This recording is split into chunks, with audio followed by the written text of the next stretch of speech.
ISLত মোহন বাগানৰ জয়যাত্ৰা অব্যাহত গুৱাহাটীতো আশাহত ইষ্ট বেংগল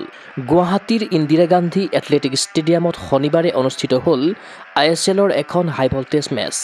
এই মেচত অৱতীৰ্ণ হ'ল মোহন বাগান আৰু ইষ্ট বেংগল FC তীব্ৰ উত্তেজনাপূৰ্ণ মেচত একমাত্ৰ গলত পৰাস্ত কৰি শীৰ্ষস্থান অক্ষুণ্ণ ৰখাৰ লগতে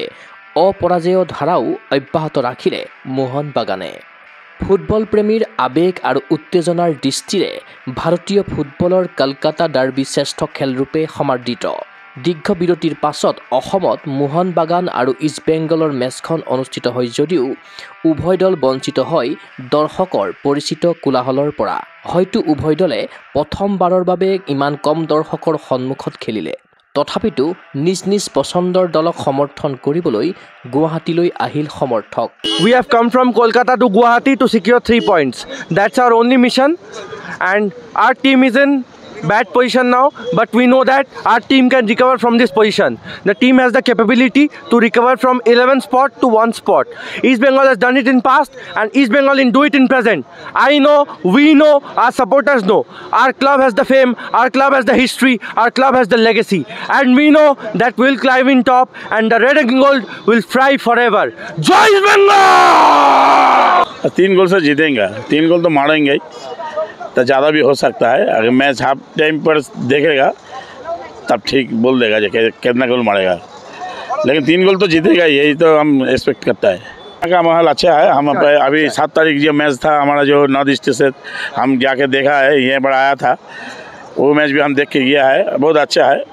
परिवेश अच्छा है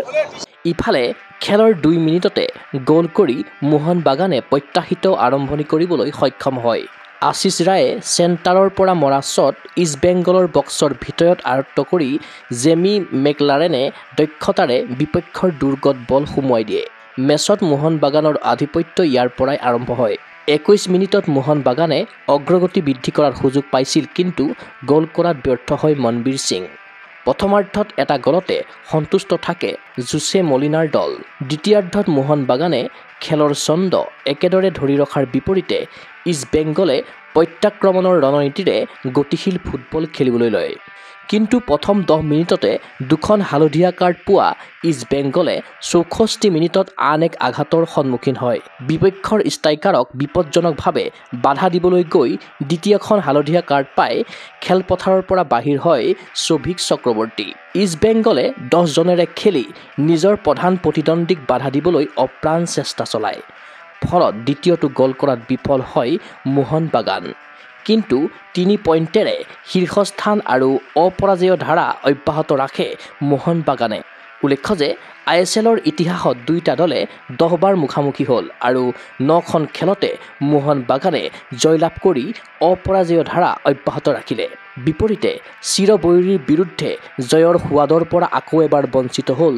ইষ্ট বেংগল 15খন মেচত 35 পইণ্টেৰে শীৰ্ষস্থান অক্ষুণ্ণ ৰখা মোহন বাগানে পৰৱৰ্তী মেচখন জামছেদপুৰ FCৰ বিৰুদ্ধে খেলিব অহা 17 জানুৱাৰীত জামছেদপুৰত এই খেল অনুষ্ঠিত হ'ব ইফালে ইষ্ট বেংগলে অহা 19 জানুৱাৰীত ফাটুডাত হ'ব লগা মেচত FC গোৱাৰ মুখামুখি হ'ব 15খন মেচত 14 পইণ্টেৰে একাদশ স্থানত থাকিল ইষ্ট বেংগল নিউজ টেক্স ৰিপৰ্ট গোগো স্পৰ্টছ এনি গুৱাহাটীৰ মাজমজিয়াত নৰ্থ ইষ্টৰ প্ৰথমখন এক্সক্লুসিভ মাৰ্শাল আৰ্টছ সামগ্ৰীৰ শ্বৰুম তথা বিপণী Tirupati sports karate wushu taekwondo boxing jujitsu pencak silat judo আদি 7টাকৈ সমৰ কলা ইভেণ্টৰ ইউনিফৰ্ম আৰু প্ৰশিক্ষণৰ সামগ্ৰী ইয়াত উপলব্ধ tracksuit jersey martial arts medal memento trophy ক্ৰয় কৰিব পাৰিব পাইকাৰী মূল্যত ফুটবল ভলিবল বাস্কেটবল ক্ৰিকেট আদি ইভেণ্টৰ সামগ্ৰীৰ সাপ্লাইৰ বাবে অৰ্ডাৰ ওলোৱা হয় কাৰাটে টাইকোৱাণ্ডোৰ নেশ্যনেল ফেডাৰেশ্যনৰ দ্বাৰা এপ্ৰুভড ব্ৰেণ্ড আৰু আপ টু ডেট সামগ্ৰীৰ বাবে একমাত্ৰ বিশ্বাসযোগ্য আৰু নিৰ্ভৰযোগ্য প্ৰতিষ্ঠান ঠিকনাটো হৈছে doctor B Barua road house number 52 first floor Ulubari Guwahati 7 phone number 9085083493 email sanju_regal@rediffmail.com